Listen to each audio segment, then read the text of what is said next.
Welcome, welcome to Stacy on the Right, 866-957-2874. Thank you for being with us tonight. Welcoming into the show, James Czerniawski. He is a senior tech and innovation policy analyst at Americans for Prosperity. The website is americansforprosperity.org. Welcome back, James. Thanks for having me, Stacy. Great to be back. Great to have you here. You have written a piece for the New York Post, and this is all about the feds, FTC specifically, investigating OpenAI. What's going on here? Yeah, it's a great question, Stacey. I think that's a question that is on top of many people's minds and just wondering what's going on over there at the FTC. So basically what happened is the FTC, the Federal Trade Commission, announced the prior 2 weeks ago now that they would be investigating OpenAI, the company that's behind the popular chatbot ChatGPT, for consumer harms related to privacy and making false statements about individuals through their chatbot.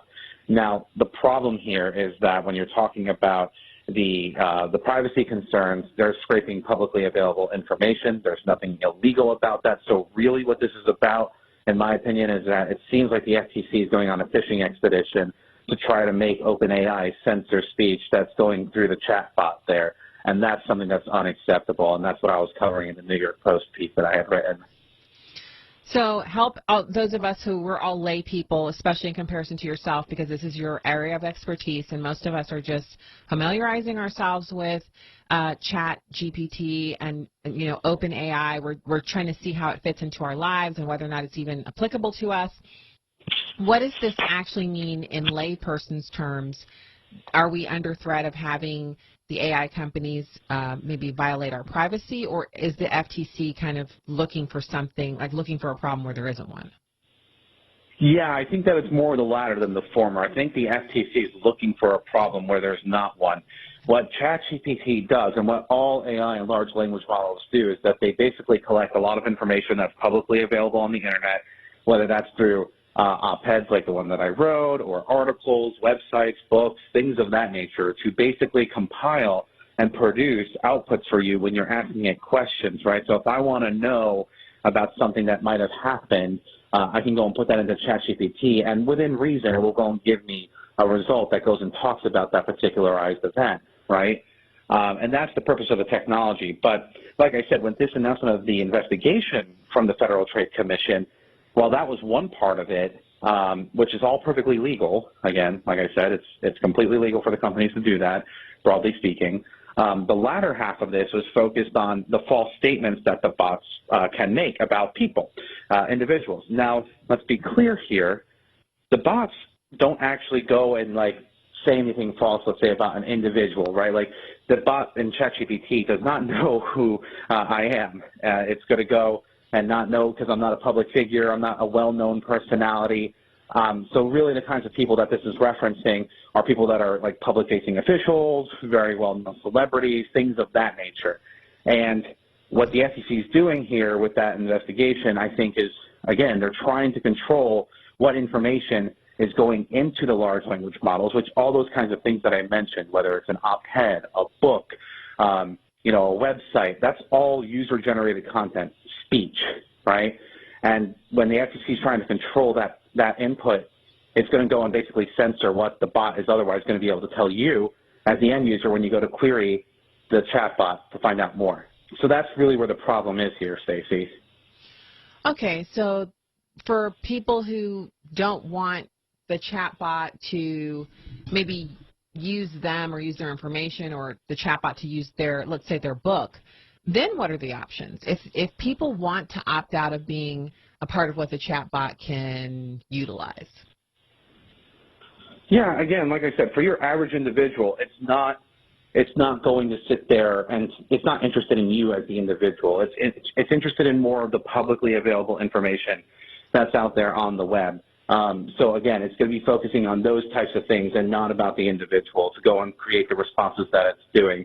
And what OpenAI is doing with respect to the bigger question around, let's say copyrights, which is what I think you're getting at with the book, like they're trying to come to arrangements with figuring out how to deal with that. So I know that they came with an agreement with the Associated Press to license their articles. onto the chat service in and of itself. So I think you'll see more things like that come up to address that particular concern. But for your everyday person, it's not going and grabbing information on you. It's trying to look for like world events, big things of history, et cetera, so that way it can be a better service for you as an end user. Okay, so that's a good way for us to kind of understand how it works. Now, there's an article that you wrote, and in your piece, you're talking about the AI companies actually possibly being a source of economic growth for our country, and that if you have crackdowns by the FTC, that could actually put the kibosh on that economic growth, which we really need. Yes, Stacy, it's one of the biggest problems that we could have, right? If the FTC goes and doubles up and really becomes, strong-handed in its enforcement against these AI companies, which I think it's doing inappropriately, couple that with like what President Biden's trying to do and some members of Congress are trying to do, if those kinds of things are successful, then it really runs the risk of squashing the economic progress that this technology can offer. So to put it into perspective, the AI technology is projected to go and double workforce productivity over the next 10 years and increase global GDP by $7 trillion, which is a massive amount of wealth. And if you are the country that is winning that race and gets to the top of the mountain, then that means that you're going to reap the most amount of benefits out of that economic development. And that would be a shame if it wasn't the United States, because we went and we were overly aggressive in our regulatory efforts against this emerging technology. So what should we be doing? And I'd really love a breakdown from the perspective of like private citizen, and then also what should the FTC be doing, if anything? Like, where would you like to see them go with this? Yeah, so I think that when it's all said and done, when we're talking about the FTC, it's about being an enforcer of the law, not the enforcer of a politicalized agenda. We know that Chair Khan, Lena Khan, has been really, really radical in her efforts to reshape the FTC into her image, and that's a bad thing. I want to see the agency return to its role as being an enforcer, a fair enforcer of the law. And I think that by understanding what the technology does, and more importantly what it does not do, and trying to apply existing laws to that technology where it is having violations is the best route to go. And then, if anything, maybe have some regulations when you're finding very particular harms that are being identified. When it comes to individuals with this, I think it's just about, again, ChatGPT being very transparent about what it's doing with the data that it's doing, and I think that it is very clear about this. It doesn't hide the ball from people. It always tells them that there's a knowledge cutoff. So for ChatGPT, if it's free, it's as of September of 2021. And also they don't hide the ball about the fact that they might go and have false statements about people, facts, or places. So I think it's about increasing the transparency and the education around the limitations of the technology, so that way people are not just going and taking the outputs of ChatGPT and assuming that that's fact and just accepting it as fact. That's an educational thing that we have to bridge. So I think that that's someplace where the companies and other educational leaders can really play a big role here in helping bridge the gap for the private sector and for individuals. So that way we're not having people focused on, equivocating AI to nuclear bombs. Right, because we have seen a bit of scaremongering. Let's go devil's advocate here. The concern that the FTC is raising, is this just the bureaucracy at work where they are always trying to stop innovation? Because some of the things that they want to innovate on, like the Green New Deal, Americans actually aren't that interested in, but with the AI, there's an explosion of opportunities to use AI. I noticed on Instagram, there's every single day I'm on Instagram, I have posts made by accounts that I follow where they're basically saying, hey, here's a way that you can integrate AI into, or here's a way that AI can make your work easier. I see these posts now coming. I mean, it's literally every day. So people are figuring out new ways to use the technology, which means growth. There's growth if every time someone makes a post like that, you have thousands, sometimes hundreds of thousands of people who see those posts and go and download the apps that the AI interfaces with so that they can use it and take advantage of the opportunity.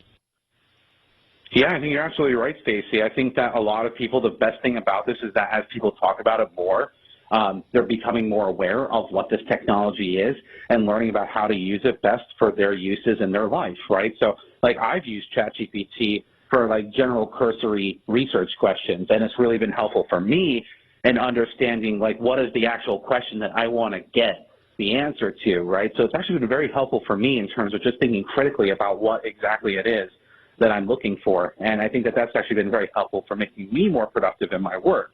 And that's something that gets applied to every single industry, right? So like in healthcare, they're using it to go and help detect cancer diagnoses a lot better, right? Because right now I think a typical miss rate on cancer is around 50% on radiology reports. And AI right now can cut that in half, according to some stuff that I've seen, which is phenomenal. That's something that should be celebrated, not gone and, castigated. And when it comes to the FTC, really, this is just more of the same from this particular chair of the FTC. I don't think that she's there to go and enforce the law. I think she's there chasing headlines, and that's an inappropriate purpose for such a critical agency that's meant to go and sit there and enforce the law and make sure that our markets are being fair and, abiding by the rule of law, right? So I think that that means that we're wasting time, energy, and resources fighting unnecessary battles when we should be going and focusing about teaching people about this technology and how to best leverage it and integrate it into their lives and focus on improving it. So that way the United States can retain its leadership role in this very promising technology. So what could the chat GPT and OpenAI, what could they be doing better? Because I did see a story showing that the accuracy of ChatGPT has actually decreased significantly in ascertaining the answers to mathematical problems, et cetera, et cetera. So what could they be doing better? Yeah, that's a fair question, and I think that that's one that they're always going to be tackling every single day. And I think that the best way that you go and improve that as a company is to solicit feedback from the users more often, right? What makes these models better and stronger and more, effective is if people are using it and interacting with it at a better level, and that they're actually dedicating resources to seeing and studying how those things are developing, catching those inaccuracies and trying to go and rectify those where they can so that way it doesn't occur in the future, right? So this is really just a matter of OpenAI has to go and invest in those resources better. And also I think, be better about, explaining to the people when they are making those fixes, like where exactly those things are happening and what you might be able to expect. Little things like that go a long way. Like if people, it's like, we've talked about video games in the past, right? Every single time there's a new patch note for the game that you're playing, right? Like people go and look at the patch note to see what's changed, and then they go and they play the game and tinker with it to see what works and what doesn't. That's the same kind of thing that you want to see OpenAI doing, I think, so that way we can get better results and improve the overall product.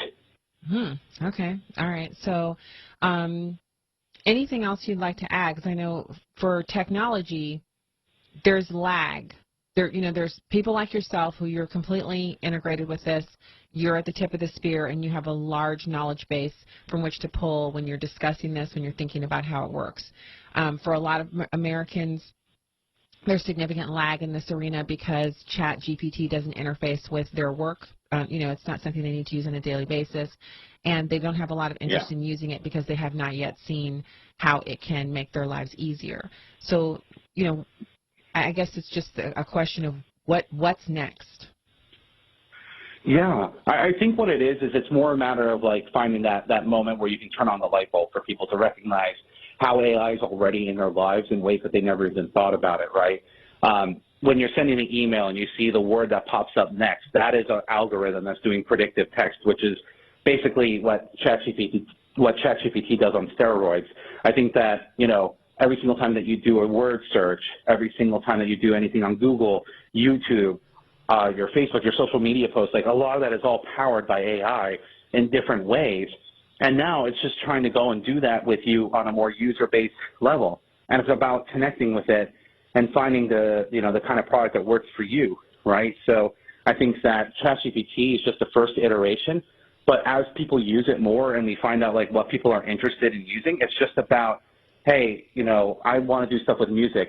Google Search Labs has basically an AI product that will go and create custom music for you based off of prompts for whatever kind of style of music you're looking for, which is phenomenal. The kind of use cases you can get out of that alone are just simply amazing. So again, it's just about connecting people to the technology in ways that are relevant to their lives so that they can maximize the potential out of it for them.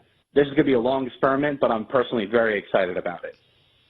All right. Well, the excitement is it's catching, and also it's helpful for us when we can understand a little bit more about a new technology that is growing leaps and bounds, very, very interactive with our everyday lives.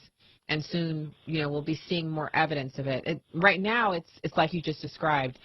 People are interacting with the AI. They just don't know it. Sooner rather than later, it will be where people actually know they're interacting with it, and they're going to have questions. So great work writing about it and making it more accessible to us. Thank you for having me. All right. Thank you for coming on. James Czerniawski, he is the Senior Tech and Innovation Policy Analyst at Americans for Prosperity. You can find his writing at the New York Post. The link is in the show notes at stacyontheright.com. And also the Federal Aviation piece, that's an FTC, Federal Trade Commission. That piece is over at apnews.com. We will be right back.